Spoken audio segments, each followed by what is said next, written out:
Está começando Story Talks, onde empreendedorismo vira história e histórias inspiram empreendedorismo. Eu sou Felipe Bahia. E eu sou o Cleito Quintino.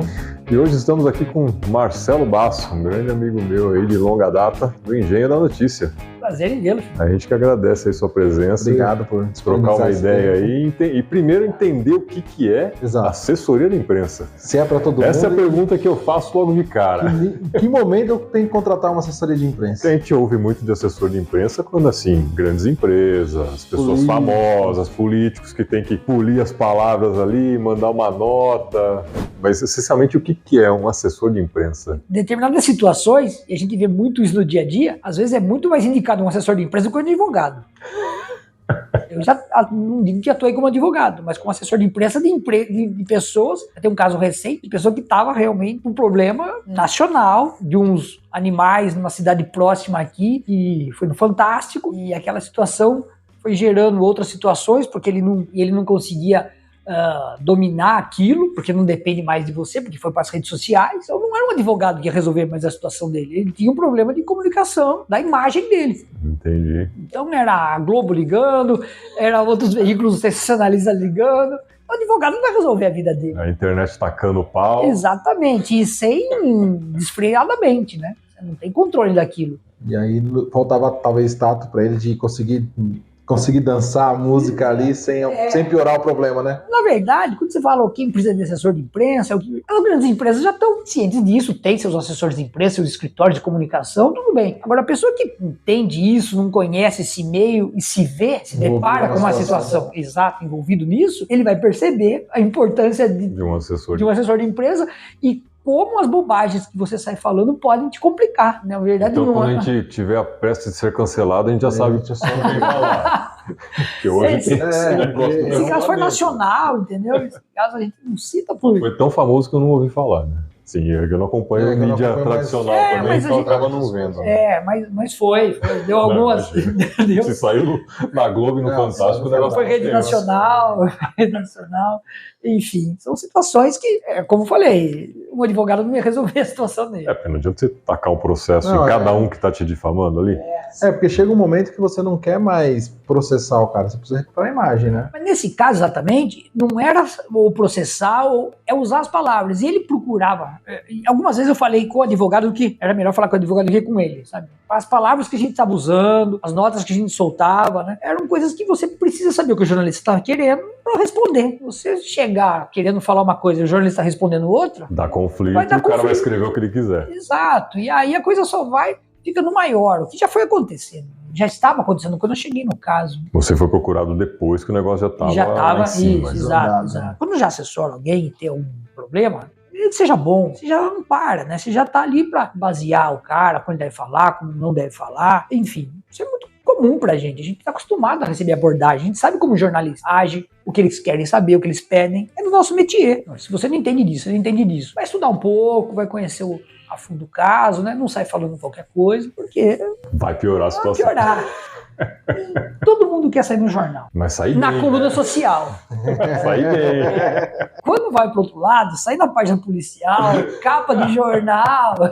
Alguma encrenca aconteceu. Exato. Aí você tem que... Você precisa de uma ponderar. Bom, tirando essa parte de passar uma comunicação, uma imagem melhor de um indivíduo ou de uma empresa para a mídia em geral, o que mais um assessor de imprensa pode contribuir assim, na vida de alguém, de um negócio? Assessor de imprensa não tem nada a ver com marketing, tem nada a ver com publicidade e propaganda, mas é comunicação. Então, tá na mesma área, mas são coisas distintas. Exatamente. Tá na mesma mesa, falar do mesmo produto. Comunicando um com o outro para desenvolver uma estratégia onde os dois participam. Exatamente, porque ela tem uma estratégia de levar determinado assunto para conhecimento público através da mídia, de uma forma não paga, através de informação, através de notícia. Ou às vezes até paga, né? Porque o jornal também acaba vendendo um espaço para isso ou não? Não, aí já é a parte da publicidade. Aí já é publicidade mesmo. A assessoria de imprensa é o primo pobre da história.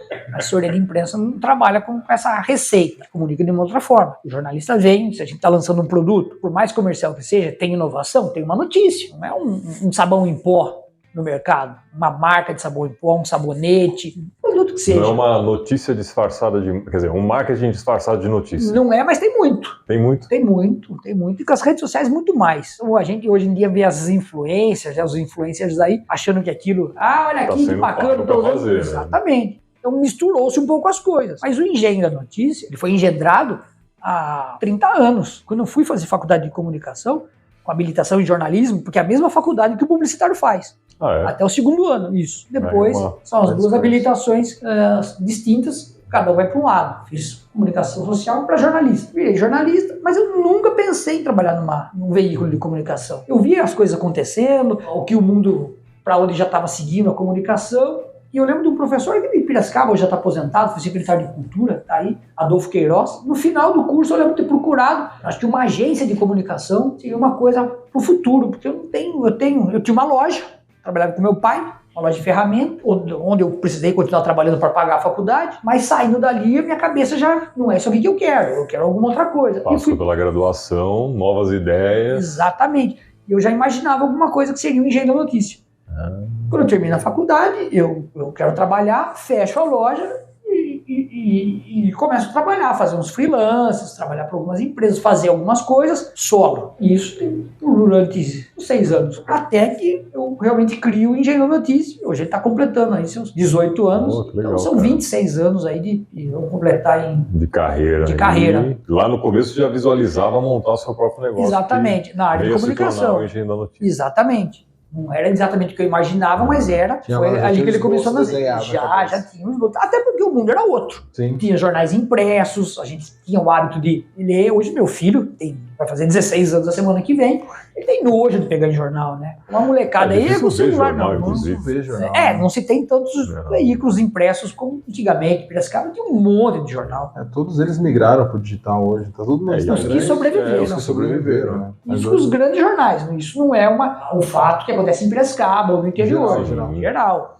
Hoje você vê o Estadão diminuiu, é igual os formatos aí que a gente fala, tabloide em inglês, né? Aquele formato menor, onde você consegue quase uma revista. Não, que a Folha não mudou ainda, continua com aquele padrãozão, o standard, né? E a gente tem um jornal em Piracicaba, que é a Tribuna Piracicabana, que também continua no mesmo formato. E eu adoro ler jornal daquele padrão. Adoro. Acho muito gostoso. Eu também já vou mais pro digital. E todos eles agora têm assinatura digital, você acompanha. Exato. Né? A Folha o Estadão e a Folha são fechados. Você só vê as manchetes ou alguma notícia ou outra. Trechinho e acabou. O que também estão na contramão do mundo, né? No Brasil, quem pode pagar como um canal a cabo, né? Mas eu acho que eles... eu acho que eles têm uma pessoa de estratégia melhor do que eu lá, né? Porque... Eles devem estar ganhando dinheiro dessa forma, porque para mim faria mais sentido eles abrirem a matéria e vender anúncio patrocínio igual era o jornal antigamente. Com certeza, concordo com você, então ainda na contramão. Que o jornal ainda tinha assinatura, ainda tem, né? Assinatura ou a própria compra do jornal avulso ali, né? Mas no digital... Mas eu acho que é uma receita que é pequena também, o anúncio é do custo do maior, jornal, né? Sim, com certeza. Porque no digital ele conseguiria propaganda, falar, tem tantos cliques aqui nas matérias, quanto que no movimento, que é o que a rede social faz, o YouTube faz bem feito também. Bom, sei lá, a estratégia de cada negócio também. Negócio.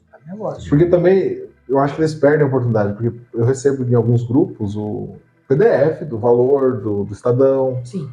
Então, um assinante distribui para todo mundo. Distribui pra galera. Então, típico do brasileiro. E falar que os grandes não têm essa visão também, que o brasileiro vai dar o jeitinho dele. Vai. Então era melhor o cara assina uma plataforma de curso e passa sem login para todo mundo. Então, mas vocês estão certos, mas aí já não é uma questão do brasileiro fazer isso. É uma questão que eles estão na contramão. Como você vai segurar o vento? Você não consegue, exato. Segura aquela notícia. Se eles vendessem o anúncio, eu entraria no site dele, não faria nem sentido baixar e compartilhar, né? E forçaria todo mundo tá entrando na página. Detalhe que tá lá a notícia, você vai ver o anúncio, se você quiser ler a notícia, e, poxa, eu tinha um amigo. Aquela churrada de anúncios. E eu acho ainda nesse sentido ruim, porque, você viu lá, se a manchete te chamou a atenção, porque às vezes tem um trechinho também, você vai lá, pega aquela manchete, joga no Google, vai aparecer a notícia em outro veículo que já fez isso. Perderam o clique. Tem um amigo meu que 17, não sei se ele faz isso hoje ainda. A gente trabalhava vizinho de mesa, ele dava o clique, dava um Ctrl A, que selecionava a página inteira, Ctrl C, aí bloqueava. Aí ele Ctrl V no bloco de notas, no Word, ficava lendo. Ele ainda colocava no bloco de notas, que ele falava, se alguém passar, parece que é alguma coisa importante no bloco de notas, programação. E ficava, eu sei que ele lia o jornal. Ai, caramba. Era uma estratégia. Brasileiro Eu não duas fazia vezes. isso com o jornal todo, mas com o artigo, especificamente do Luiz Fernando Veríssimo, que é um cara que eu gosto de ler, e está em 2 jornais, que é o Estadão e no Globo fechado. Você não consegue ler o artigo dele. Mas você faz isso e lê. Ou você procura, você não lê no dia, porque às vezes você quer ler no dia o artigo, vai ser no dia seguinte, em algum lugar. Vai aparecer. Vai aparecer. Para onde você acha que vai esse caminho do jornal? Porque assim, cada vez está diminuindo. Mesmo nos online, eu não sei. Eu particularmente não vejo muita notícia online em jornal, mas deve ter um público ainda relevante. Está diminuindo? Você acompanha alguma coisa nesse sentido? Não, essa é a notícia de 1 milhão, né? Essa é a grande pergunta, né? De um jeito ou de outro você se informa. Sim. Então, o que o Estadão e a Folha... Hoje o público se informa muito mal, né? A rede social, ela criou um negócio e já faz mó caro desde sempre. O brasileiro ele não tem o costume de ler a notícia. Ele vê a manchete, interpreta ele e... vê a manchete, compartilha... E solta no grupo do WhatsApp. E joga no grupo do WhatsApp. Eles acabam se informando dessa forma, né? Tipo, aconteceu uma situação política, principalmente. O cara, ele vê o título e é verdade. Sim. Não lê o resto. O que a Folha e o Estadão, nesse exemplo que a gente estava falando aqui, eles estão tentando se preservar, com dificuldade, é que eles produzem conteúdo de qualidade. Isso você não pode negar. Uma Globo é uma grande televisão. Você pode ser contra o conteúdo, não gostar exatamente, mas que tem qualidade naquilo, tem. No caso da televisão, imagens, estão todas as cidades do Brasil, Estadão, Folha, o Globo, eles produzem qualidade. Tem bons jornalistas, boas histórias, e você vai encontrar lá. Então é isso que eles estão cobrando ainda. Porém, esse conteúdo de só vender a manchete não alimenta as pessoas. Sim, sim. As pessoas se alimentam se realmente elas estivessem lendo a matéria como um todo. Essa história de jogar o link ou no WhatsApp e compartilhar, isso já veio um pouquinho antes, quando essa maledicência da rede social, né, traz o Facebook, essa mesma prática, onde você compartilha notícias, você olha que absurdo, você vê aquela manchete, olha que coisa legal e não vê o que tem por trás daquilo. Sim. Então, isso o Facebook já estava fazendo, criando esse malefício há mais tempo, o que só ajudou a piorar a situação, porque as pessoas já leem pouco. Exato. Aí acharam que por ler uma manchete você estava bem informado. Sim. E esse é o mal, né? A falácia, né? Eu cheguei a conhecer pessoas, e até depois de estudos, que realmente a pessoa achava que a internet era o Facebook. A gente vem de uma geração a gente é um pouquinho mais velho, a gente viu a internet nascer, então tudo bem. Quando vem o Facebook, ele cria uma outra coisa ruim, que é o hábito da pessoa só navegar pelo Facebook. Exato. Então ele só vê só vê o que tem ali. Só vê a manchete, né? É uma bolha. Se você vive numa bolha, né? Exatamente, a bolha vai se fechando cada vez mais. E cada vez pior essa situação, porque o cara vai emburrecendo. Ou pelo menos aprendendo ele não vai. Ele é um leitor de manchete. Eu acho que emburrece mesmo, porque a manchete ela é manipulada para te atrair atenção. Exato, para chamar você. O texto é contraditório da própria manchete. Principalmente... Uma história muito boa em Piracicaba. Eu fui secretário sobre uma reportagem no jornal, onde foram fazer uma cobertura sobre a garagem municipal, onde ficam os carros e tal. E a manchete era sexo, drogas, rock and roll. Uma manchete, né? Bem, é legal, não é? Bacana, a gente acha engraçado, não deveria usar. Chamou a atenção. Mas a matéria era perfeita. Era só uma situação que ele brincou ali para chamar para dentro. Lógico, não existia internet, não existia Facebook. O secretário caiu. O prefeito mandou embora no mesmo dia. E ele só estava relatando algumas coisas ali. Em algum momento ele usou esses termos, talvez, para falar com o jornalista. Ele usou aquilo como manchete e aquilo não espelha a notícia. É só um título, mas... A manchete tem lá 10 palavras, o texto tem 250. E você consegue condensar em 10 palavras? Não, e assim, é legal isso porque hoje a gente tem os clickbait do YouTube também, que é a mesma dinâmica. Sim. Né? Não, a gente usa isso nas thumbs, né? Você joga algumas palavras-chave ali que é pra, por exemplo, chamar a atenção. Esse trechinho vai aparecer lá, sexo, droga, rock and roll. E a turma vai clicar que nem louco. Exato. Como que caiu nesse assunto? O que tem a ver com assessoria de imprensa? Lógico, um bom assessor de imprensa, né? Não precisa ser um assessor de imprensa ao lado, né? Mas deixaria o cara usar esse termo, já ele estava ali corrigindo. Né? Eu acho que se ele tem. Acho que o assessor de imprensa ele é um profissional que você tem que ter do lado a longo prazo, né? Que ele já vai te educando. Você nunca vai arriscar falar isso para um repórter. Cara, eu não posso usar termos. Pro repórter você não deve falar nada mais. Não fale nada, né? Se possível. Voltando para aquilo que vocês perguntaram, é importante um assessor de imprensa, sim. Não, já ficou claro que é. Ou pelo menos. A gente já precisa liberar liberar uma verba no orçamento. Pra evitar um cancelamento futuro. Se o Monark tivesse assessor de imprensa, talvez ele não teria cancelado. Provavelmente. Talvez estivesse aí nativo. É uma brincadeira que a gente faz aqui, que às vezes a gente fala alguma coisa um pouco mais polêmica, só que o nosso público ainda é pequeno. Então o risco de ser cancelado é pequeno. Então o que eu digo é o seguinte: se a gente chegar ao ponto de ser cancelado, tá ótimo, porque a gente já ganhou bastante dinheiro. Com certeza. Não, mas na hora que a gente começar a escalar, a gente já contrata o assessor. Já... À disposição, o escritório tá lá, vamos conhecer. Com certeza. Tem 18 anos aí, aproveitar o comercial. Exatamente. Não, pode fazer seu merchan aí, que é importante até, porque pô, a gente tá vivendo, assim, muita gente que a gente traz aqui são pessoas de profissões que a gente desconhece, né? Até tem um exemplo muito bom que eu acabo utilizando algumas vezes, é uma advogada especialista em registro de marcas. Você já registrou sua marca? Já. O logo, tudo isso aí? O logo não. Então, só a maioria das empresas não fazem isso, né? Você tem a marca, pelo menos já é alguma coisa, né? Sim. Até porque o logo você acabou de mudar também. Exato. Né? Deu uma atualizada. Mas a pessoa corre o risco de perder o negócio porque ela não registrou a marca dela. Sim. Então, assim, são profissões que, pô, a gente ouve falar, profissionais que a gente ouve falar, especialidades que a gente ouve falar, e não sabe a fundo o que faz. E aí, por isso que a gente acabou convidando você, porque precisamos entender, e é importante que o empresário, as pessoas em geral, saibam o que um assessor pode contribuir dentro do negócio dela. Nesse caso, eu acho que nem tanto assessor de empresa, mas tem uma história bacana aqui da cidade de um cara que estava fabricando uma cerveja. História você deve ter bastante, né? Porque a gente acaba sabendo, assim, mas é por essa afinidade que eu tenho, por gostar de cerveja artesanal, estava produzindo a cerveja, tinha o rótulo da cerveja, mas não registrou a marca, e quando ele foi ver, e a marca já estava conhecida, pelo menos aqui na cidade, não sei a força que ele estava aí fora, alguém tinha registrado aquela marca. E aí o cara procurou ele e falou, ó, agora é minha, eu só estou te avisando que a marca não lhe pertence, você não pode mais usar, é meu, agora é X. Aí o cara, não quero saber, pega isso aí e a marca acabou. E era uma cerveja que eu deixou de produzir deixou de produzir a cerveja, gosta do mercado. Não quis nem produzir com outro nome. Não, diz ele que vai voltar, essa coisa toda, mas aquela marca ele perdeu. Mas tem várias histórias nesse sentido. O Peter Jordan, do Nerd, que é um canal famoso hoje, ele criou cifras.com. Ele conta que ele postava no site as cifras, e aí alguém ligou pra ele falando, você não quer registrar? Aí domínio, né? Domínio de marca e domínio do site. Você não quer registrar? Ele falou, não, isso aqui é uma coisa pequena e tal. Eu falei, então tá bom, não quer. É 50 reais. Na época, ele falou assim, coisa assim, 50 reais. Que é o que é hoje pra você registrar um domínio. Falei, não tem interesse, aqui é só pra compartilhar a informação. O negócio cresceu, tomou um corpo, falei, pô, vou registrar. Foi lá, já tinha um dono. Aí ele foi, caçou um cara, e o cara falou assim, agora eu quero 10 mil reais. Foi lá atrás, putz, o site tá. Falei, não, tá bom. Comprou cifras. Aí o cara falou, tem um aqui que é letras.com, você quer comprar? Ele falou, não, isso aí não tem nada a ver com o meu negócio é cifra. Ele montou um site letras, aí ele foi atrás, já tinha trocado de dono, ele pagou acho que 100 mil reais no letras.com.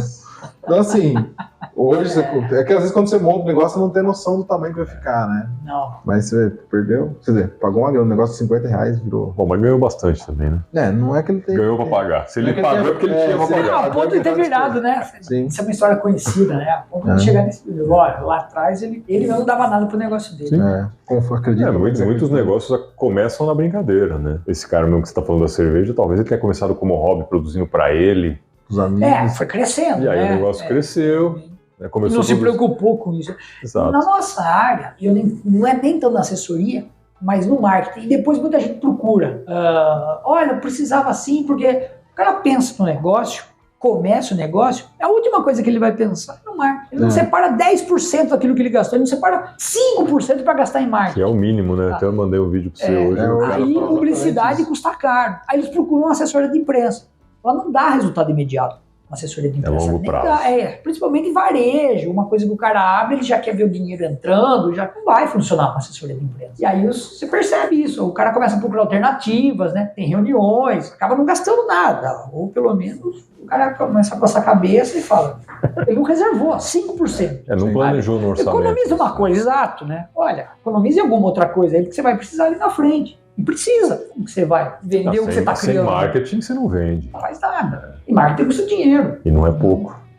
Então quer dizer, você pensar no negócio e não imaginar como que você vai pôr aquele negócio para andar, já é uma... Porque apesar dos tempos terem passado, o pessoal ainda está muito vinculado ao boca a boca, né? E funciona, só que ele é mais lento, né? Muito mais lento. Muito mais lento. Não escala tão rápido. Mas assim, mais pessoas. O boca a boca ele é uma das estratégias que é importante. Até eu fui comprar negócio lá na agropecuária do Luciano, que gravou com a gente aqui, e ele abriu uma segunda loja no Mercadão agora. Eu tava conversando com ele, porque a esposa dele fica em uma loja, ele fica na outra, e a loja nova, o pessoal ainda, abriu agora, dia 3 de janeiro, dia 7, não lembro. Então o pessoal ainda não sabe que existe ali. Então precisa fazer uma estratégia de marketing para atrair esse público. Na conversa com o cliente, a pessoa que estiver ali atendendo, cativar o cliente para que esse cliente comece a falar para outros. Isso. A primeira então, todas as estratégias são atreladas, né? Sim. Não dá para você desvincular. Falando de comunicação, fugindo um pouco da assessoria de imprensa, mas é comunicação. Tem uma relação muito próxima, né? Não tem jeito. Porque o marketing, teoricamente, vai te jogar para mostrar, e sem assessor de imprensa, na hora que você começar a ganhar destaque, você vai falar merda. É mais ou menos isso, né? Agora, deixa eu te perguntar, ano de eleição, como que é isso? Esses 18 anos é a primeira vez que a gente tem uma experiência com político. Porque deve ser complicado, né? Qualquer coisinha toma uma proporção. Exato. E aí cabe a assessoria de imprensa mesmo. Né? Mas na campanha em si, o que ele vai precisar é mais a publicidade, é mais o marketing pessoal dele. Até agora as leis mudaram um pouco, então está um pouco mais limitado. A lei mudar no Brasil? Nunca vi isso. A lei eleitoral, sim. Você não vê mais santinho jogado no chão. Sabe? Não, mudou. Nós fazemos um sarcasmo mesmo. Porque muda cada hora. E essa, por sinal, é pega, né? Porque se o cara infringe, o que tem de candidato atrás dele esperando que ele seja caçado para entrar no lugar? Então, realmente, a lei eleitoral funciona bem. Sim. Funciona bem. Muito caso aí de gente que não faz a prestação de conta. É caçado por prestação de conta. Prestação de conta eleitoral é sério, né? É sério porque tem um monte de outro político atrás, né? Exato. Só por isso. Mas na verdade, a eficiência na fiscalização é dos concorrentes. Alguém que está fiscalizando além do fiscal, né? Não é muita gente olhando. Não tem que ser. A gente está aí nessa campanha, vamos entrar aí. Interessante. De uma forma mais incisiva. Está preparado psicologicamente? Eu acho que sim, né? Nessa vida a gente tem que estar preparado para tudo, né? Quanto de história não chega? Tudo quanto é tipo? É uma novela. Trabalhando, eu acho que estando na campanha você vai ter muito mais histórias, né? Uhum. Mas como jornalista aí nesse meio, sempre tem muita história boa, né? Independente de você estar trabalhando com o candidato ou não. Tem muita história que acaba não indo para os jornais, né? Tem histórias boas, histórias interessantes e outras histórias aí a gente escuta falar também, porque realmente... Também já não acha a fonte. Eu nunca trabalhei num veículo de comunicação. Eu sempre fui assessor de imprensa. O que o assessor de imprensa faz é ser um ajudante do jornalista. Eu estou ali para ajudar ele da melhor forma a desenvolver a matéria que ele está precisando. Contar a história melhor. Contar a história dele, de uma forma mais real.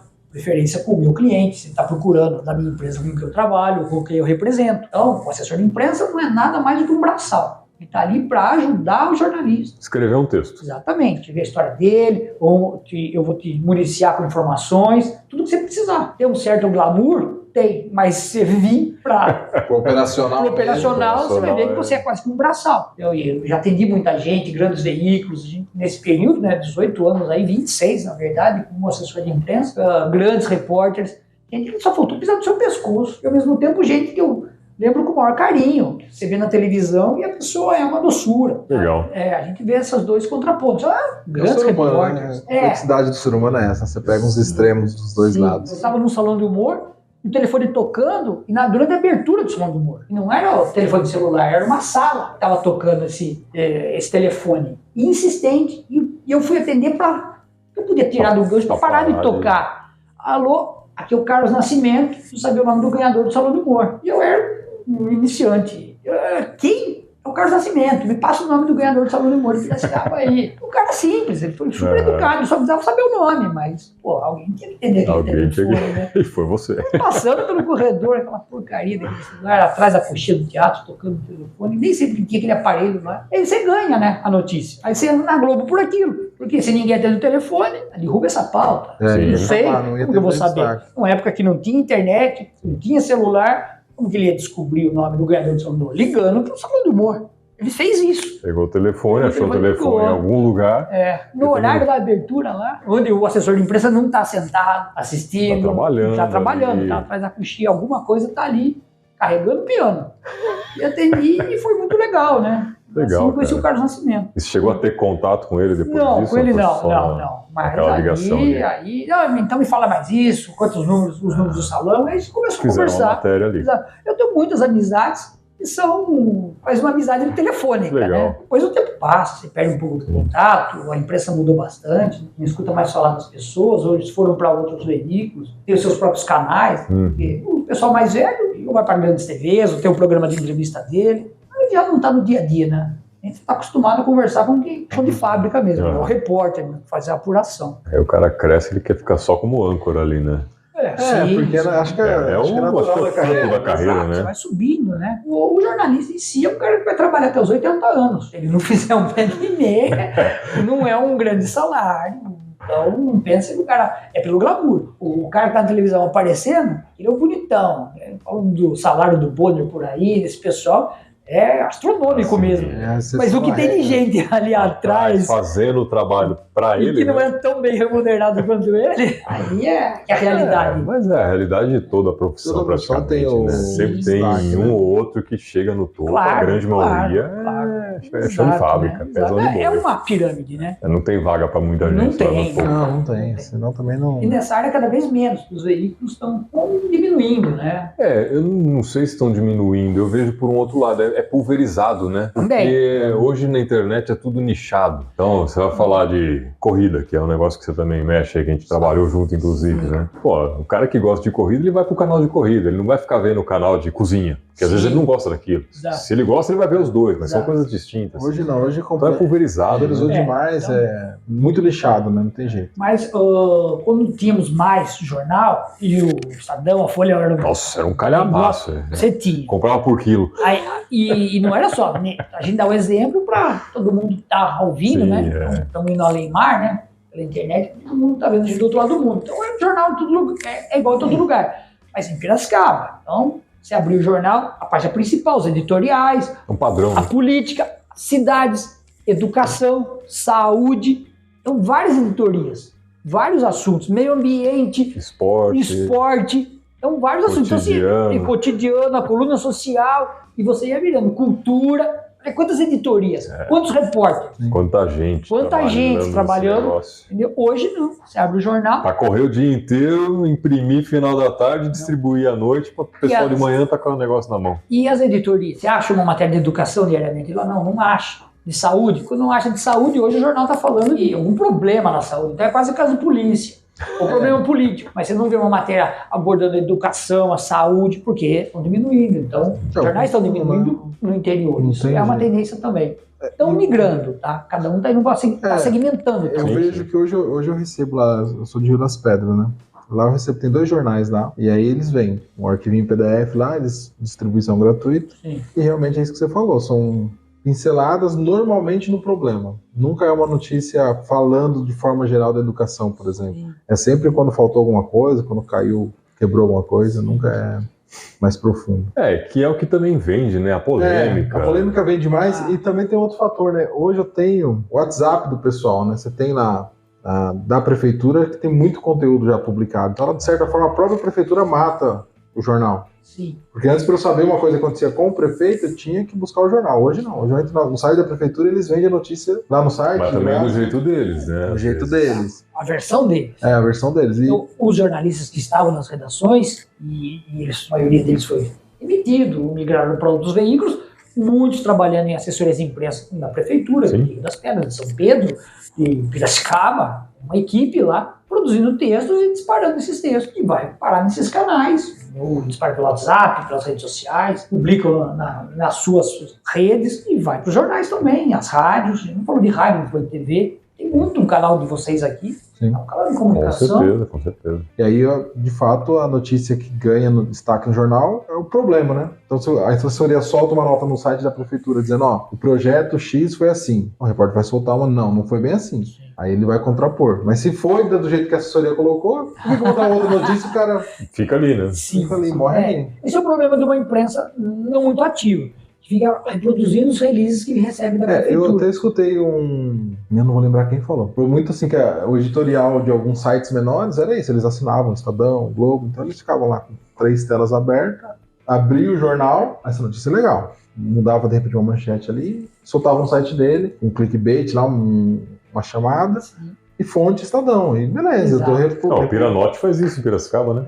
O Piranote, acho que basicamente eu isso, no curso, né? Eu fiquei puto com o Piranote, começou a chegar umas notícias lá que era de outra cidade, mas eles colocavam acidente na rodovia.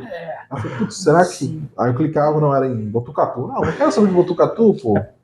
É uma prática que ele tem para chamar dele, pegar buscar clique, né? E chamar as pessoas para dentro do site dele. Simplesmente as pessoas usam isso. E é um mercado, né? Aquela história, né? Se ele não faz também, pelas matérias por si só, sem ter toda a desgraça, ele não... Mas ele porque você conhece, mas Sim. é uma prática comum, né? Exato. Às vezes você quer a notícia de Piracicaba, está procurando se informar ali na sua aldeia, né? Na sua cidade. Mas vai ter notícia toda hora, né? Exatamente. Não é tão movimentado. Você vai ter umas notícias que também às vezes não tem graça nem de escrever, aí o cara desiste, né? Aí tem que buscar outra coisa, né? Sério. Ele vive do clique, né? E tem notícia que cansa também, buraco na rua. Pô, tá bom, mais um. Já, infelizmente, se tornou normal. É demais, né? Bem comum. Mas assim, o que tem de novidades de projeto aí que você está desenvolvendo alguma coisa diferente, além de ter mudado aí a personalidade do Engenheiro da Notícia? Tá vindo alguma novidade? Tá mudando um pouco a forma, mudando o site. A gente sempre teve um site institucional. A gente hoje quer um site um pouco mais ativo, mais colaborativo, onde a gente quer um pouco mais de troca, não só com o nosso cliente, mas com quem está procurando notícia mesmo. Vai encontrar notícia vai virar um portalzinho de notícia. Exato. Legal. Um foco no nosso cliente, sempre. Mas também produzindo notícias autorais. Legal. Isso é bem bacana, né? Porque estamos em Piracicaba, somos jornalistas, a gente tem uma equipe, né? 5 jornalistas, então todo mundo ali produzindo é conteúdo. E estamos falando de Piracicaba, a empresa é de Piracicaba, a gente tem alguns clientes fora, mas são da região, então estamos falando da nossa... Região metropolitana de Piracicaba. Sim, estamos falando da nossa realidade, não vamos sair procurando notícias. Isso é bom, já fica um canal de comunicação aí com notícias condensadas, né? Sim. Vai ter assinatura ou vai ser livre? Não, vai ser aberto, nada. Então tá aí, já fica engenhonoticia.com.br. Já fica a dica, exatamente. Fiz uma notícia de qualidade. Com certeza, né? A gente não vai competir com prefeitura, não tem necessidade de colocar notícias institucionais da prefeitura, por exemplo, mas vamos criar as nossas notícias. A gente tem que gosta de escrever, porque o jornalista gosta de escrever. Vamos fazer a história, né? Assim como todo ser humano, né? Ele quer ser visto, quer ser ouvido, quer aparecer. Pô, não é diferente. A gente também está aqui fazendo isso gratuitamente, de certa forma, né? Na verdade, pagando para trabalhar, né? Verdade. Porque a gente quer que as pessoas ouçam, né? Então, o ser humano ele tem isso. Então, o jornalista não vai ser diferente. Não, lógico, se puder ganhar para fazer isso, melhor. Mas se não puder, estou fazendo. Uma hora consegue, né? Eu tenho uma empresa e tenho meus clientes. Mas tenho meus hobbies. Eu tenho aquilo que eu gosto. Eu escrevo sobre cerveja de graça. Eu adoro escrever sobre cerveja. Meu hobby é escrever sobre cerveja e beber cerveja. Se for pago para beber, então? É melhor ainda. Poxa. Então, já conversamos sobre isso, inclusive, né? Fazer um projeto aí de mostrar as micro cervejarias. Tem 11 micro cervejarias em Piracicaba. 11? Caraca. 11 dentro de uma associação criada oficial. Uma associação mesmo. Para os outros que não estão na associação. No município de Piracicaba, sem considerar alguns agregados que tem aí na região. Não, em Piracicaba. Só Piracicaba. 11 cervejarias dentro da Piracema, que é uma associação que foi criada aí em dezembro, novembro. É recente. Ela congrega as empresas que fabricam cervejas em Piracicaba. E você é o degustador oficial da... Eu sou assessor de imprensa deles, mas é porque eu gosto de falar sobre cerveja, eu não cobro nada por isso. Para mim é um prazer enorme divulgar cerveja artesanal. E foi algo que eu descobri graças à assessoria de imprensa quando eu trabalhava no Sena. O fato de a gente beber cerveja no Brasil, de alguns anos para cá, 2 décadas, talvez, nos anos 90 ali, e é enganado a cerveja que a gente bebe, né? Deixa de ser não é cerveja. A indústria, algumas indústrias, né? Tem muito que esconder. A Heineken, a cerveja da Heineken é puro malte. A cerveja da Ambev não é. A Ambev começa a comprar algumas marcas para entrar nesse segmento do puro malte. Ela compra Colorado, ela compra outras marcas, mas ela não produz exatamente cerveja. Brahma, Skol, Antártica, eles têm 40% a 45% de milho na sua composição. Então, qualquer coisa que tenha 45% de algo que não é aquela coisa, não pode ser. Não pode ser aquela coisa. Não pode ser considerado. Eu vi comentei com você, eu encontrei um garoto, não é que ele trabalha numa cervejaria aqui de Pira, e ele tava fazendo um curso em São Paulo de sommelier. Ele tava falando muito isso. Na escala, não tem jeito, né? Pra vender e atender, custo, porque a artesanal, ela fica mais cara, né? Ela tem uma vida útil menor. Não, mas tem cervejas. A Heineken, é o que ele falou, a Heineken, pô, é uma das maiores cervejarias do mundo. Sim, mas Assim, no Brasil ela já deturpou um pouco, na verdade. Não, ela mantém por mal. Pode ter algumas diferenças ali, talvez a composição, algo a mais, a menos, mas é por mal, não tem milho, é de juntos. Ah, tá, entendi. A Budweiser, por exemplo, foi arroz, mas ela nunca escondeu isso, tá a escrito receita lá no dela. rótulo dela, cerveja de arroz. Exato. A Ambev nunca escreveu que ela tinha milho. Hoje escreve, graças ao professor do Sena, esse cara, Caraca. que escreveu um artigo que não conseguiu publicar no Brasil. Caramba. Opa, e passou para mim. Não é bem Ambev, né? Detalhe, mas... Não entrar.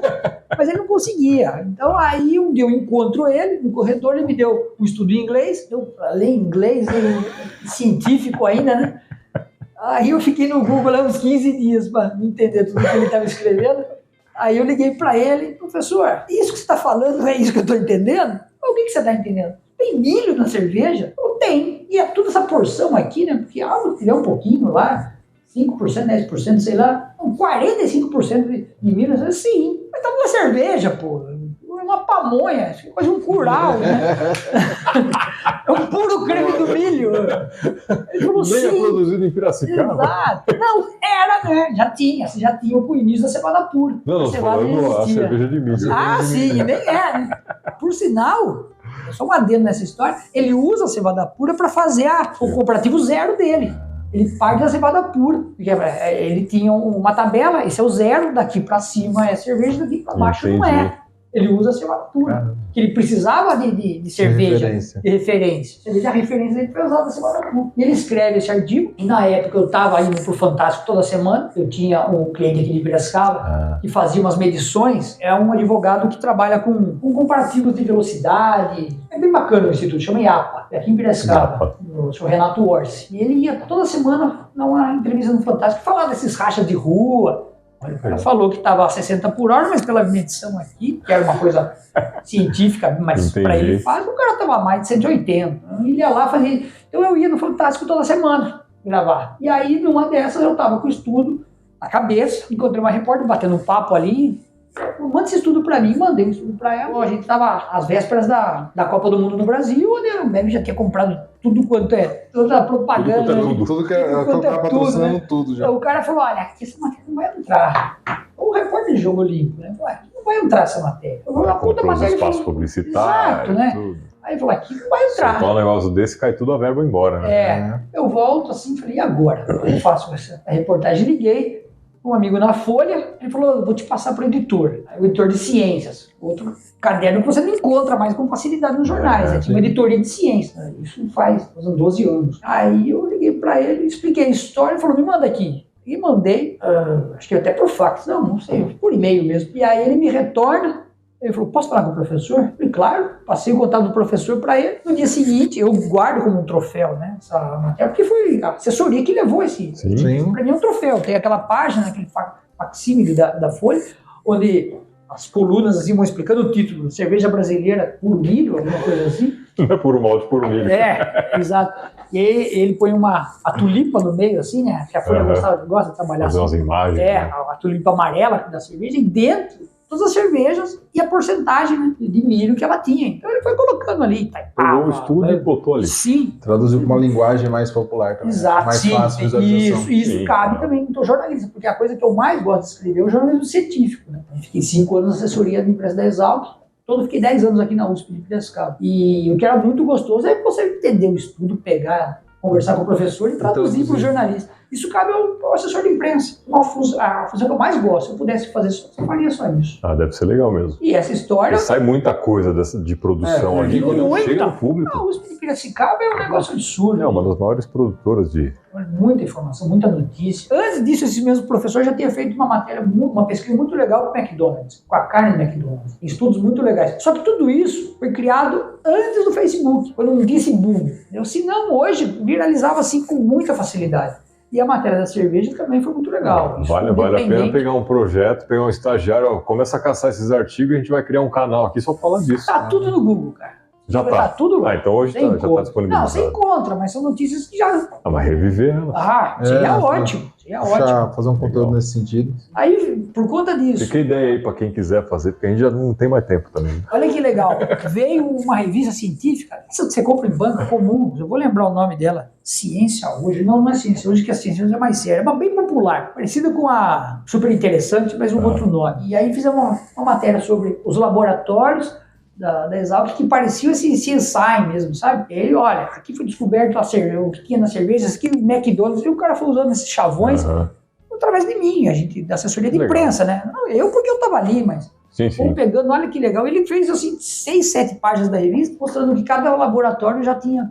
desvendado, tinha descoberto Piracicaba, coisa simples até. Simples em partes, né? Para quem tá ali, tudo é simples para quem conhece. Né? Sim. Tem esse fator, né? Você vivenciou aquilo, Sim. mas é interessante porque você pegava aquele negócio que é complexo para o público em geral e traduzia, né? Aí você põe isso numa revista popular, né? Deus, cerveja tem milho, né? A carne do O McDonald's cara tá tinha comendo, aquela. bebendo, não sabe nem o que é, né? Porque era bem bacana no McDonald's porque tinha aquele mito, né? De que era Da minhoca, minhoca, né? Exato. E os caras não. E um aparelho também simples, que tem em qualquer laboratório. Não, a gente coloca aqui um espectrômetro de massa e a gente sabe o que tem aqui. Não tem minhoca na carne do McDonald's. Não. Também não tem carne, mas não tem minhoca. Se tivesse minhoca, teria um pouquinho de carne. E um pouquinho de terra também. Terra ali. Caraca, é interessante saber disso, porque fazer nem ideia, né?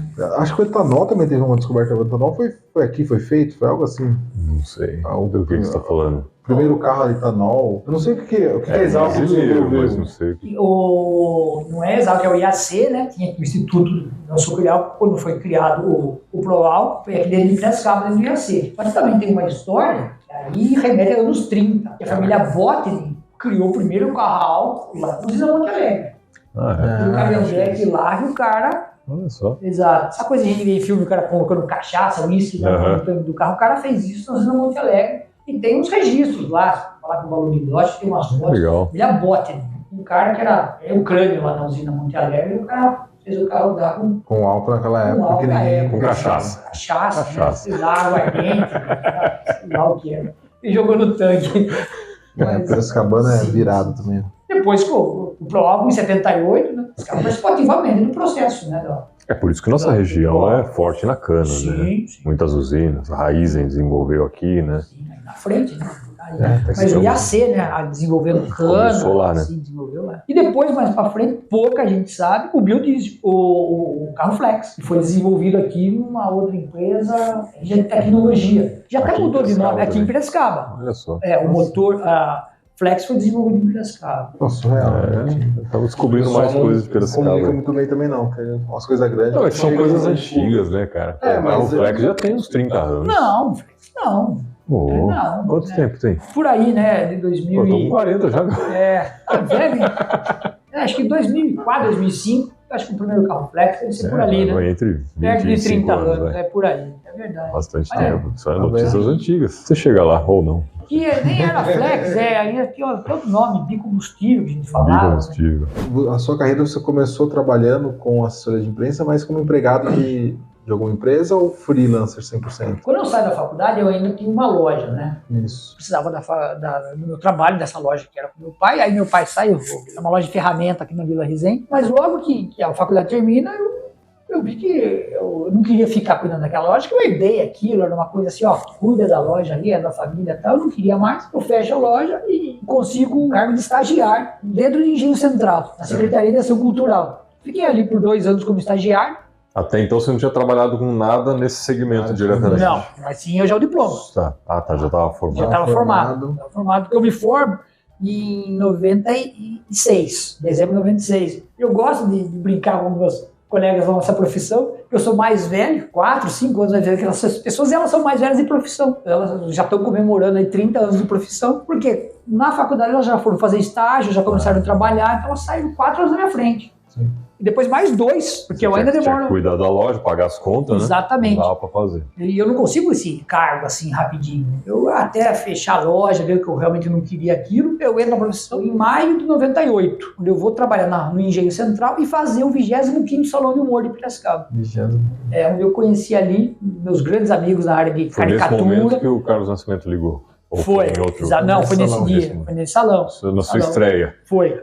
Não, eu já entrei em maio, né? Na O estreia salão. em profissão. Sim. O Salão do Humor vai acontecer em agosto. Eu entro em maio já para começar a trabalhar ali. E eu fiquei 2 anos, né? 2 anos e meio, um pouquinho mais, até o final de 2000. Quando muda o governo, aquelas mudanças de governo, aí eu saio e viro freelance. Aí eu começo a procurar alguns clientes e já consigo 2 ou 3 clientes pequenos, mas ainda morava com a minha mãe, eu ainda era solteiro, não tinha filho, então a vida é mais barata. Mais tranquilo, né? É mais tranquilo. Mas sempre na assessoria de imprensa. Sempre. Cheguei a fazer alguns bicos em algumas rádios, cheguei a sentar em microfone e fazer um programa, mas trabalhar efetivamente nunca trabalhei em nenhum veículo de comunicação. Cheguei a sentar na redação e, ó, se quiser que a notícia saia, você escreve aí, pode sentar aqui no computador. Eu sentei e escrevi a matéria ali, se quisesse que ela saísse no outro dia. Entendi. Faz parte da assessoria de imprensa, né? Sim. Mas é assim, o cara falou, ó, eu gostei de sua notícia, não se tinha internet como tinha hoje. O computador é quase uma máquina de escrever. Sim. Eu podia fazer na minha casa, mas eu teria que ter disquete, ir para minha casa, gravar no disquete porque não tinha internet. E voltar lá. Então, 2 trabalhos. E você levava o disquete, você perdia o disquete. E ainda, ó, quem estava ali meio duro ainda, o disquete custava dinheiro. Cara. Então, meu irmão, senta e escreve. Você sentava na redação e escrevia ali a matéria pro cara. Já editava, ele já via ali, estava tudo certo. Já mandava a produção. Já mandava a produção. E aí, começou assim. E aí você decide abrir o CNPJ, mesmo formalizar a empresa, começar a pensar negócio, em que momento? Sabe que isso é até interessante porque nessa mudança, eu tinha uma sócia que acabou de sair da empresa, né? A empresa nasceu no mês de janeiro. Está fazendo 18 anos nesse mês, exatamente. Meus parabéns. Mas quando eu e ela nos juntamos, era o mês de abril. A gente passou a contar A partir de abril. Ah. Não, a partir de abril. Então, vamos dizer que a empresa teria que fazer 18 anos daqui 3 meses ainda. Mas com a separação societária, eu falei, vou trazer para a data oficial de novo. E já quando você muda o ano, você já muda a data, né? Isso aconteceu agora, há 4 meses atrás. Então, voltou a ser janeiro. A data oficial é janeiro. Eu realmente abro o CNPJ da empresa, que precisava. Um cliente pediu. Sim. E engraçado, a gente não pode... Pediu que precisava de nota fiscal, provavelmente. Exato. E quando eu fechei a loja, minha loja, também é bem interessante, é engraçado, né? Eu fui no escritório de contabilidade, porque eu sou o número 1 desse escritório até hoje. Olha que beleza. Então, a gente criou meio junto. Era um amigo que estudava na frente da Unimep. O bloco 8 da Unimep era dividido. Do lado de cá era a comunicação, do outro lado era a contabilidade. Meu amigo abriu um escritório de contabilidade e eu abria o Engenho da Notícia. Mas isso depois. Como eu não fechei a empresa, eu usei o mesmo CNPJ. Mas teve umas mudanças e foi em janeiro. Eu aproveito o CNPJ que está aí. Eu carrego o CNPJ há mais tempo. Mas não posso dizer que para ter 30 anos, né? Seria até mais. Não, tem 18. Porque como engenheiro da notícia mesmo, você teve que mudar contrato social, a rede social, atividade social. Exato, tudo. O engenho, exatamente, de janeiro de 2006. Passa a existir e porque eu precisava emitir nota, né? Alguns clientes. Começou de sopetão. E eu falei, não quero, nunca mais vou ter uma empresa na vida. Assim, que CNPJ. Porque quando eu achei, não que na informalidade, eu imaginava fazer alguma coisa na área de assessoria de imprensa, mas eu não imaginava tanta burocracia. Pô, trabalho na minha casa, faço os textos com o pessoal, mas isso foi crescendo, isso foi tomando corpo. Então, isso foi bacana também. Profissionalizar, né? Precisa profissionalizar. Fui aprendendo isso com o tempo. Onde eu fiquei de 2000 a 2006, dessa forma.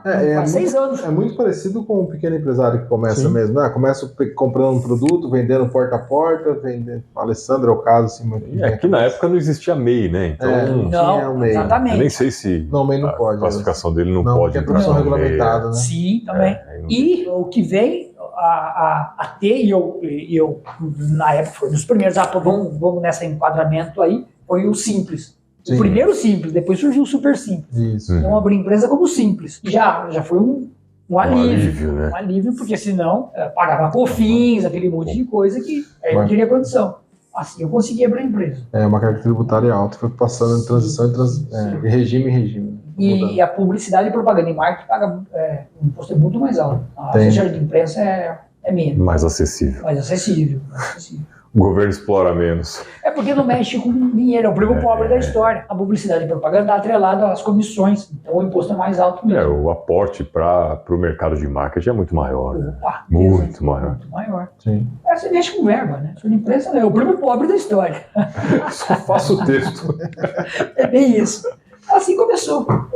Pô, legal. E funcionário, como que é? Porque a maioria dos empresários que a gente conversa aqui tem um problema muito grande com funcionário. Mão de obra, rotatividade. O seu segmento também é assim ou já tem um pessoal mais qualificado? Não é qualificado, mas isso é quase como o lado triste da história, né? Porque, em geral, as pessoas começaram a migrar para a assessoria de imprensa por falta de espaço na imprensa tradicional. E eu não tive esse problema. Você já começou assim. Exato. Né? Então, hoje eu tenho uma empresa estruturada, tenho 5 jornalistas trabalhando para mim, tudo bem, mas é um monte de pessoas... São do jornalismo tradicional e...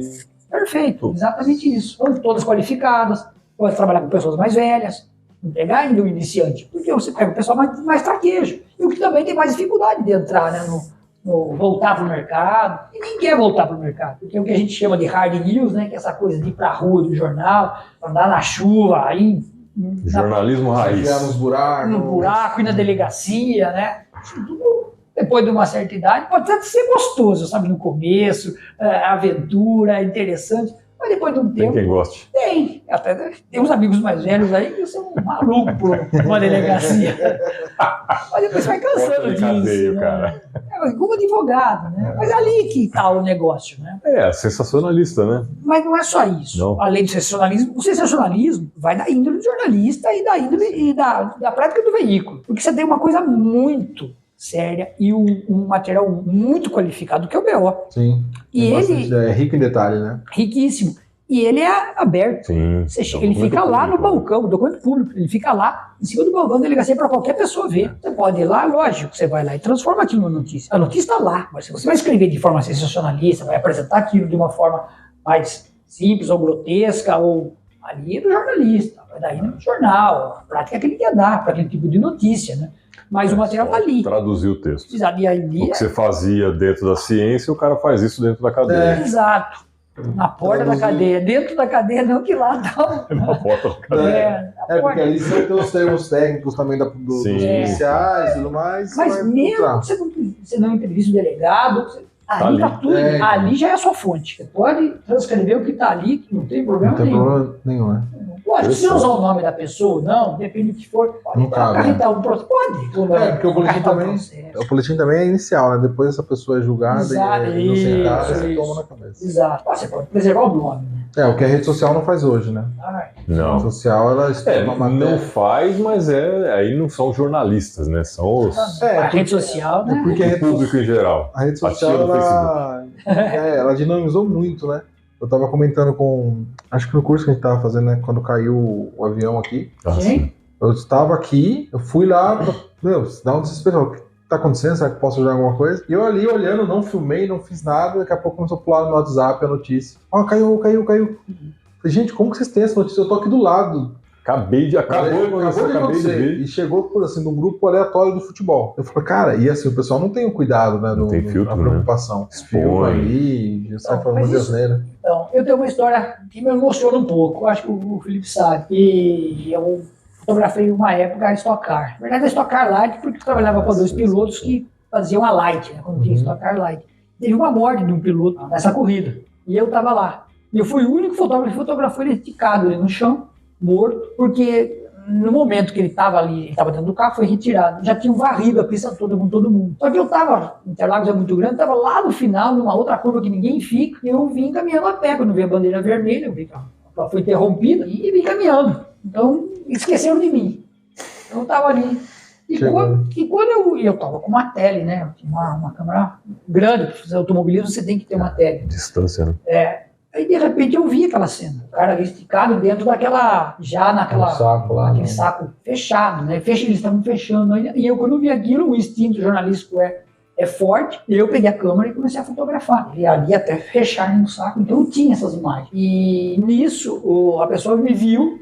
Não estava tão longe assim. Falou, aquele lá, pega aquele repórter lá, tal. Aí o cara vem e retira da pista. Me acompanha mais ninguém. Todo mundo muito educado. Eu continuei com a minha câmera, mas eu já tinha registrado o fato. E acabou a corrida, não teve mais corrida aquele final de semana. Eu fui pro meu carro e aquilo não saiu da minha cabeça. E eu só vi do pessoal da imprensa. Era pegar o telefone e vender a foto. Só eu tinha aquela foto. E eu guardei aquelas fotos por um bom tempo, mas eu não vendia foto. Eu tive essa coisa de falar, não quero explorar isso de jeito nenhum. Podia ter ganho, podia ter... Às vezes não poderia ter ganho dinheiro, mas notoriedade sim. Teria, né? Teria ido parar na capa do jornal. 5 minutos de fama. Um Estadão, uma Folha, com certeza eu entraria com aquela foto. Seria a capa do jornal. Cheguei em casa, não estava bom, já guiei de São Paulo para minha casa aqui e a cabeça não parava de ver aquela cena. Hoje, não precisa expor esse tipo de coisa, né, cara? Não. Faz mal para você e para todo mundo. Isso. Eu penso que sim. Mas cada um grande parte. Grande parte não, mas uma boa parte. Eu acho que esse é um grande problema da mídia, né, social. Quem tá com o celular na mão, ele quer os 5 minutos de fama pra ele. O cara não faz notícia, ele expõe fatos. Ele expõe fatos, Da maneira dele, né? Isso que é o pior, porque ele não tem filtro nenhum. Hoje eles são seguidores, essa coisa, a gente nem discutia isso naquela época. Outra pegada. Faz tanto tempo. Hoje ganhou uma proporção que o cara filma um acidente e a rede dele bomba, e hoje é uma métrica, né?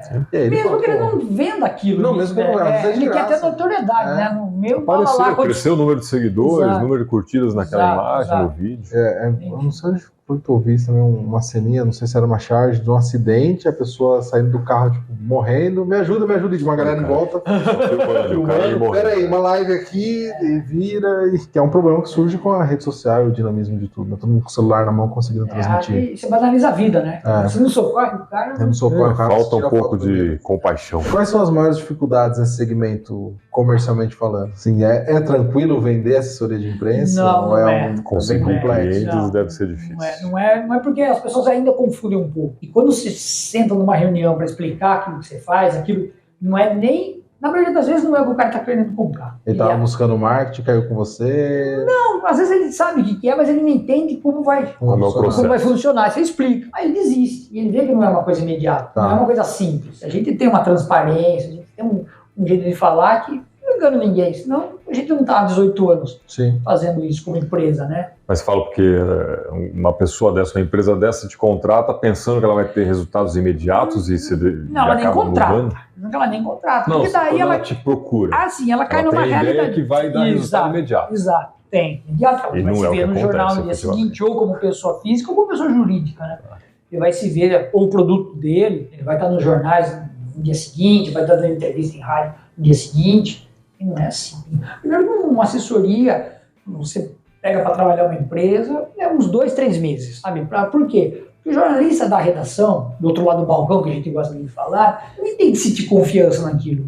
Eu chegar e levar um produto para você e jogar em cima da mesa aí... Vai resolver nada. Não, você vai desconfiar. Porque, em primeiro lugar, o jornalista é um ser desconfiado. Por natureza. Por natureza. Isso a gente aprende na faculdade. Se ele, qualquer coisa que ele ouvir, ele achar que é uma notícia, vai dar um tiro no próprio pé. Exato. Uma hora ou outra vai se dar mal. E aí se dá mal mesmo, a ponto de enterrar a carreira. Pode não gostar de determinados jornalistas, aquele que está lá em cima, tal, já está velho, mas aquele cara comeu grama. O cara chega lá em cima, né? Porque credibilidade é um negócio que é difícil de ganhar. Você conquista, né? Mas perder, de um dia pro outro.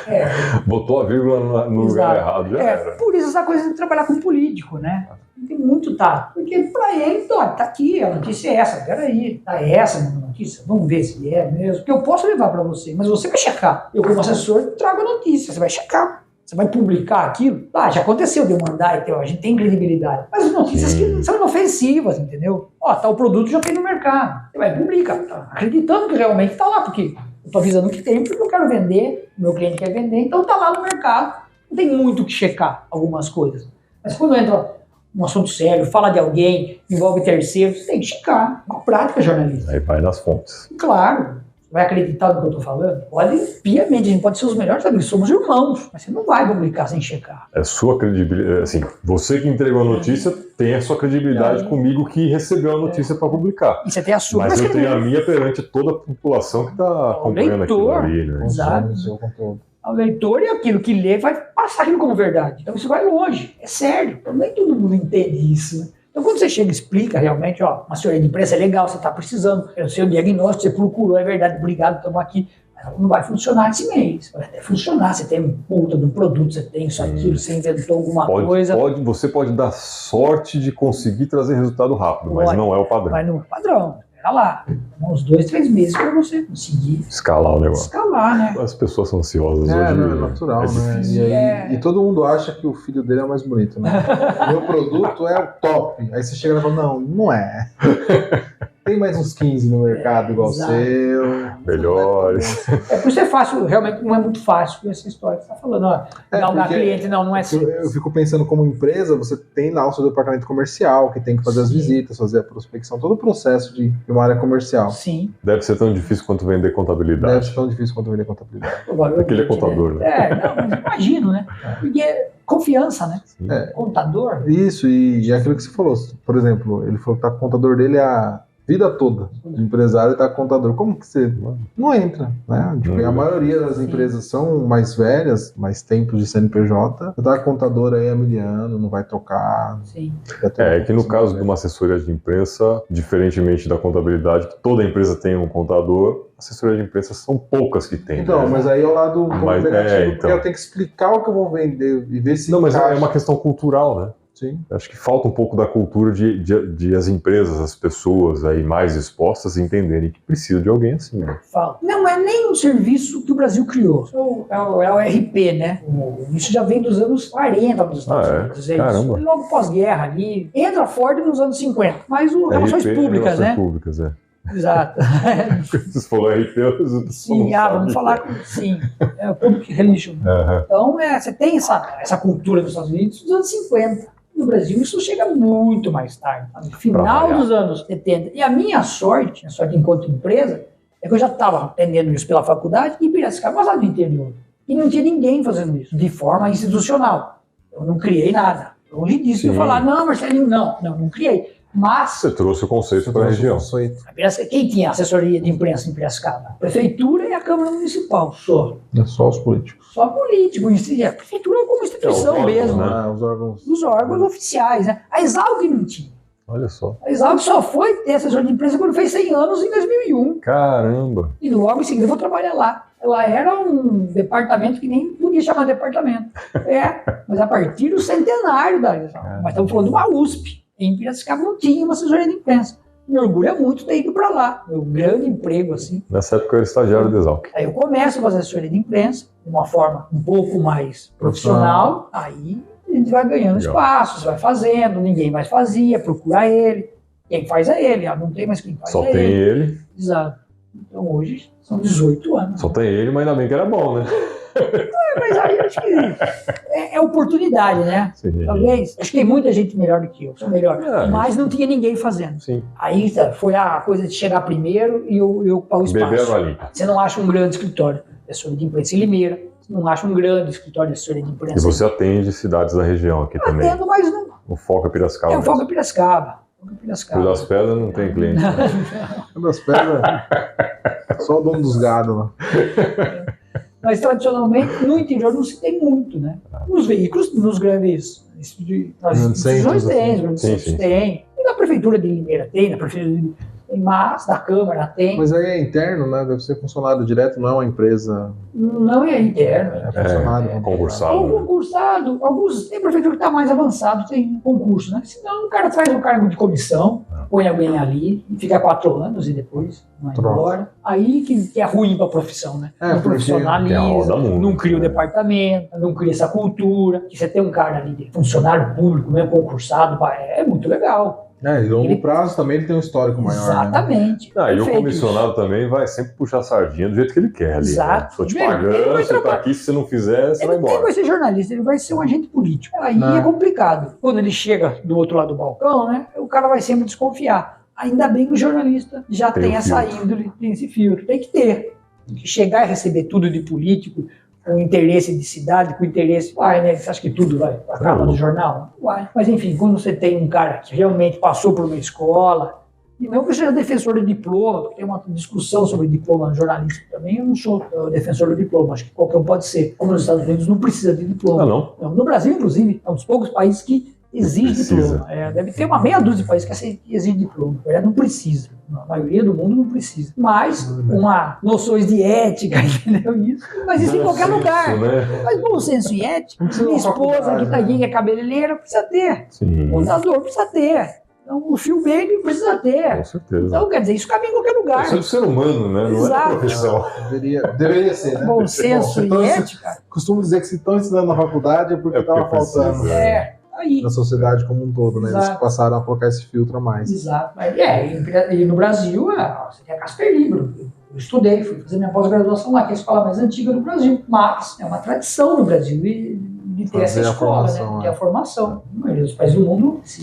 Não, eu acho que é importante, porque tem pessoas aí que às vezes querem seguir aquele caminho e não trilharam um caminho antes que pudesse chegar ali, né? Tem essa base. Então ter uma escola que faça essa formação, mas realmente exigir uma formação, não sei, talvez... Em outros países você faz o quê? Você faz uma especialização naquilo. Tanto que o jornalismo é como a medicina, vai. Muito segmentado. O jornalista é especialista em agronegócio, em jornalismo esportivo. O cara é especialista e vai embora. Educação, tem todos os segmentos. saúde, tem todos os segmentos. O resto, vamos dizer que o cara que escreve sobre generalidades, porque o jornalista é um especialista em generalidades, né? Entende tudo, Um pouquinho de tudo. só um pouquinho, não entende nada. E aí, quando ele acha o nicho dele, ele foca e Sim. especializa. Mas, vamos dizer, a capa do jornal não é escrito por nenhum especialista. Tá. Tem que ter um bom português, uma boa coerência, né? Você tem que escrever de uma forma limpa, concisa, objetiva, para qualquer pessoa. Meu filho de 16 anos entenda, minha mãe de 83 entenda. Entendeu? Pessoas nos mais altos e baixos níveis sociais. Ser claro, tem que ser claro, porque não tem ciência para jornal. É aquilo que você aprende praticamente no seu período Escrever escolar. um texto, né? Exato. Quantos textos você escreveu na escola, né? Exato. Mas aí a gente vai analisar a escola hoje. E a conversa vai longe, Só né? sai da escola, Aí é um outro não consegue podcast. ler. Aí você precisa chamar um educador, porque já não... Você manda um e-mail, você manda um e-mail pedindo batata, ele te manda macarrão, não entendeu o que você está falando? Não Entendeu? consegue. Um Eu texto recebo simples, uns né? e-mails assim que É você tanto olha e que fala, diz aí, né, que tem um percentual alto de analfabetismo, Funcional, né? é. Funcional. A pessoa lê um texto e não consegue entender o que está escrito no texto. Leu, mas não sabe o que é. Interpretar Né? um texto simples, né? Bom, faz parte. Aí volta depois da Infelizmente. conversa, a gente cria esse pessoal que só lê a manchete, né? É, Pelo WhatsApp e já forma uma...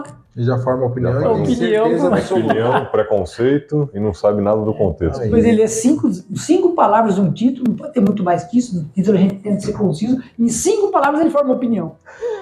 E tem certeza absoluta. Com certeza. E briga com você se for contra.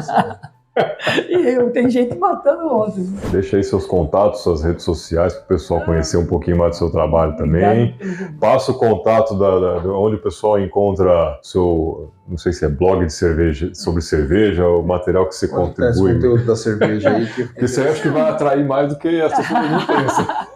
Esse eu tô migrando ele. Esse é o site de Engenho Notícia, minhas redes sociais são Engenho Notícia. Então, Instagram e Facebook por enquanto e o E site. o site, vamos lá, exato. Mas sobre a cerveja, eu acho que o blog mais antigo em atividade é meu. Deve existir Olha. desde 2012 ou 2013, eu já nem lembro mais quando eu comecei a escrever. O grupo é PTV. Antes deles ter o G1, o site é ptv.com, e eles me procuraram em Piracicaba para ter um blog que falasse de Piracicaba.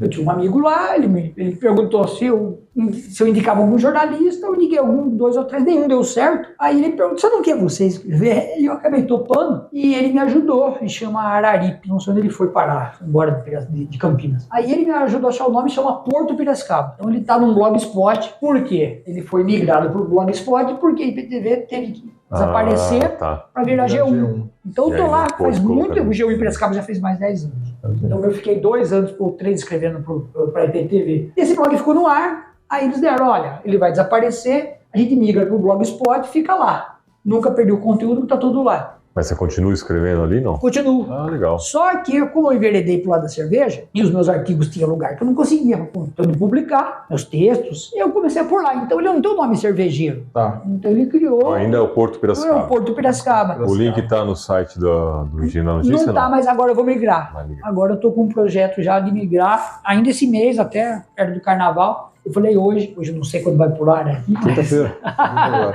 Então já tem um projetinho para ele criar um link Legal. e todo o conteúdo. E eu quero até mudar o nome, acho que talvez vire Rota Cervejeira. Legal. Mas não quero perder o Porto Piracicaba, porque eles estão vendo como vai Entendi. ser. Então, se quiser saber um pouquinho mais de Piracicaba, se botar no Google lá, vai achar Porto Piracicaba Blog. Mas tem que escrever Blogspot. É bem Blogspot. ruim, Blogspot é bem ruim no Google. Então eu vou colocar o link aí para quem quiser Coloca o link, acompanhar gente. e coloca no link aí na descrição embaixo. E história de cerveja lá tem um monte.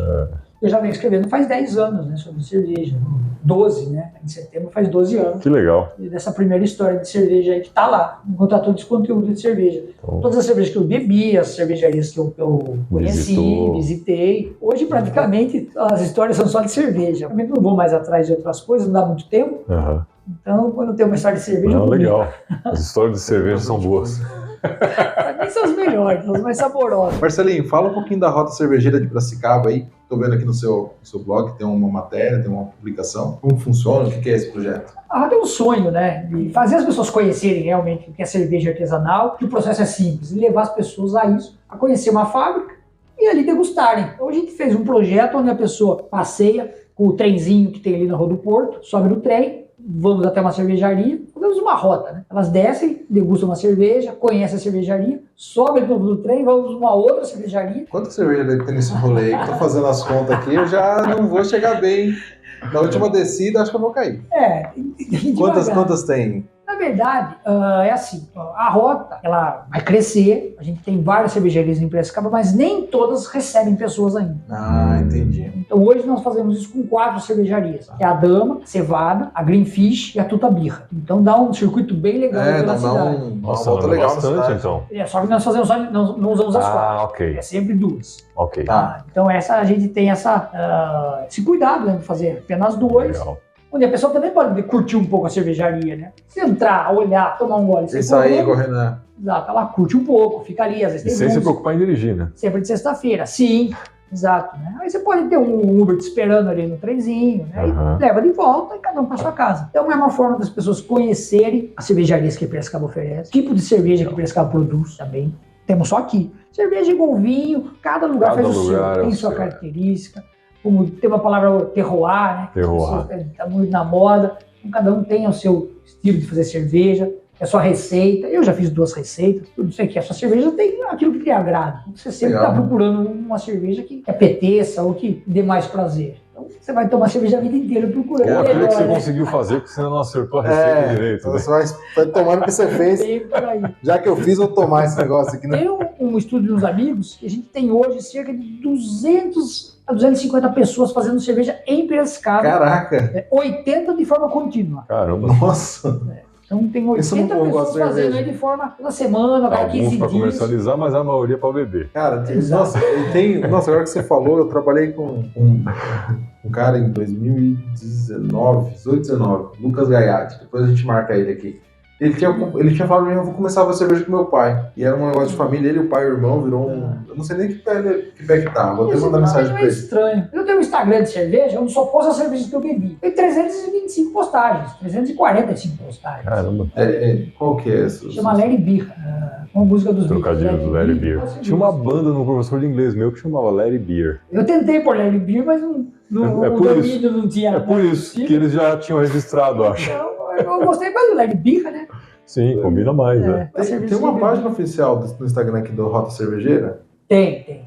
É por sua? aí que a gente vende os ingressos, sim. Ah, legal, ó. Já deixa o link Já, também. vamos colocar o link aqui embaixo A também. rota começou uma coisa organizada, né? O que a gente precisa é estar sempre mais ligado com os horários do trem e das cervejarias ter essa disponibilidade de estar recebendo a gente. Mas acho que a partir de março a gente consegue deixar isso bem Redondinho. redondinho, porque a gente fez 3 passeios em dezembro e não conseguimos fazer um em janeiro. Agora em fevereiro tem carnaval. Janeiro também é tumultuado. Janeiro é o mês da ressaca. Eu né? digo que nem tumulto, não tem tumulto, É, não, não tem tem, nada. É ressaca, todo mundo tá É, parando, vendo as contas do ano Todo passado. mundo na praia, né? Pagando As IPVA, pessoas no ar, IPTU. as pessoas pagando conta, ou fazendo conta para ver se vai ter como pagar. Né? Exato. Mas acho que em março a gente... Março a retorna. rota Aí é retorna. toda sexta vocês vão fazer ou vão expandir? A gente está pensando no CD, porque precisa ter público. Né? O trenzinho não sai se não tiver 20 pessoas, né? Porque o trenzinho é independente. A entendi. gente meio que aluga ele pro passeio. Então, se não tiver pessoas, o trem não sai. Não Mas tem é sentido legal, fazer a hein? rota com 3, 4 pessoas, porque também é caro. O trenzinho de Piracicaba não é de Piracicaba, ele é de Rio das Pedras. Cara, nossa, como é foda o preconceito. Eu vi ele em Rio das Pedras e falava, não, tô pegando o trenzinho lá de Piracicaba. Olha só que errado. Ele vem de lá pra cá. Nossa, O Caramba. trenzinho é importado. meio do sítio. Meio do Fui sítio. cancelado por Rio das Pedras. Não sabia, não fazia É ideia. interessante, cara. Não, mas é bem interessante, porque eu tenho uns amigos, não sei se eles sabem disso também. Vou até compartilhar com os colegas meus que gostam de tomar uma cerveja. Não fazia ideia. Minha esposa gosta de conhecer cervejas diferentes. A gente quer ampliar, e talvez não só com o trem, porque ele também tem limitações de lugar. E como a gente precisa de uma turma muito grande, talvez fazer com turmas menores. Porque esse mês de janeiro abriram 2 novas nano-cervejarias em Piracicaba. Empresários fazendo cerveja dentro do próprio bar. São brew pubs, em nome do malte, e a Peixe Para. Faço contato pra gente conversar com esse pessoal. Todos eles. Tomar uma cerveja. Sim, vale a pena. Você chamar todo mundo. Tem uma diretoria, né? Chama Piracicaba, que é o Lucas da Greenfish, que é o presidente. Às vezes vale a pena. Mas agora, nesse mês de janeiro, 2 nano-cervejarias funcionando. O cara fazendo cerveja ali, você vê o cara fazendo dentro do barzinho. Que legal. Porque você vai na cevada, às vezes você fica lá na frente na cevada pura, ou na dama, você fica lá na frente, e a fábrica tá lá no fundo, a porta tá fechada. Virou loja, né? Exato. Tem a produção totalmente Exato. separada. Uma coisa Mas mais... esse pessoal tá fazendo uma coisa pequena, quando você vai ver o cara fazer cerveja, você vai praticamente tirar ali do tanque e tomar. E a qualidade é outra. Fresquinha. Né? É outra. A cerveja Não tá oxidada. é viva, né? Cerveja viva. Então, isso é uma situação, né? Quem não tá acostumado, talvez até estranho, né? Ele tá tão acostumado com, na cabeça dele, cerveja, é o que ele toma no churrasco lá, no baratinho, e aí quando ele vai tomar isso aí, ele até estranho. Eu tenho uns amigos, isso não pode nem falar o nome, rapaz. É verdade. Quando o cara tem vergonha dos amigos, porque os amigos estão ruins. Não, é pelo poder aquisitivo. Esse pessoal, eles têm dinheiro para tomar a melhor cerveja do O mundo. nível é outro. É outro. Mas eles gostam de tomar aquela porcaria. Aquela porcaria. Eu até gosto de falar, eu gosto de tomar branco. Eu gosto de falar com o nosso sotaque. Eles são brameiros. Eu conheço vários. Brameiro, apaixonado. Eles são apaixonados. E acha que é cerveja. E acha que é cerveja. Ele sabe que não é, mas ele gosta. Não, é isso que eu tô falando assim, acostumou o paladar. A primeira vez que eu tomei uma IPA, eu nem sei se... A IPA é artesanal, não é? Não, Sim, é um tipo de cerveja. É um tipo de cerveja, não sei. A primeira vez que todo mundo fala, não, a IPA é muito boa. Eu tomei e falei, cara, prefiro a minha Brahma. E aí foi um furdunço na mesa também. E aí fui experimentando mais pra conhecer melhor. Aqui também começa a ter aceitas, né? Aí o cara que toma IPA só toma IPA e fala que qualquer outra coisa é uma merda. Cara, tá aqui minha excelentíssima esposa que pode dizer, ela é prova viva. Ela só quer saber tomar IPA. Toma uma outra cerveja. Enfim, virou uma inteira. Ipeira, legal. Ipeira. Experimentar mais cerveja. Eu vou fazer, quando tiver essa rota aí, dá um toque pra gente, a gente publica aqui. Pô, vamos fazer uma rota pra gente. E eu vou levar uma esposa, ela vai gostar bastante. Fazer um episódio durante a rota. Pode ser. Cara, filmar cervejaria. Você tá bebendo já? O processo é muito legal. Porque é muito simples. Você faz a cozinha da sua casa. É muito simples de fazer. Meu cunhado e minha irmã fazem, né? Comentei com você. Por sinal, eu nunca me... Bom, não fizeram, desde aquela conversa que a gente teve, não fizeram mais. Não, corta. Foi só você indicar que pararam de fazer. Não, na verdade, já tinha parado antes. Fica muito entrevistado. Falta de tempo mesmo. É porque, olha a história bacana. Tem uma baita história pra escrever isso, é legal. Eles fazem dentro do apartamento. Dentro do apartamento. O apartamentinho é MRV. Você tem que tomar cuidado, você pode ir no apartamento, você não se sente. Não, é que eles fazem pra eles, né? Entendi. É uma quantidade pequena. Eu tenho um outro amigo, é que ele mudou, ele tá no Rio de Janeiro, um fotógrafo. Ele fazia 6 geladeiras.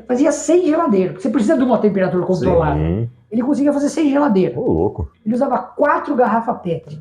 Cara, isso vai parar.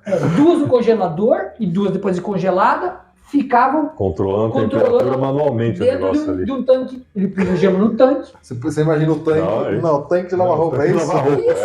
Porque, na verdade, pra não ter muito trabalho, é bom você ter uma segunda geladeira dentro da sua casa. Aí você faz aquela geladeira só para aquilo. Ele não tinha geladeira e fazia cerveja. Aí ele calculava mais ou menos o horário, trabalhando, ele ligava pra filha dele e mandava ela tirar. Troca as garrafas. Pega que tá no congelador, põe lá pra continuar mantendo a temperatura e ficava pedindo pra ela ver o termômetro. Quer dizer, a coisa mais rudimentar possível. E ele fazia cerveja dentro da casa dele. Cara, no apartamento. A cerveja surgiu há mais de 5 mil anos. Não se falava em geladeira. Isso é verdade, você fala. Tá aí, né?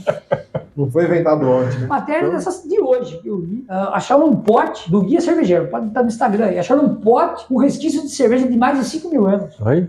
Acharam resquício de cerveja. Aí você vai perguntar se o cara tinha geladeira pra fazer? Uma pensão.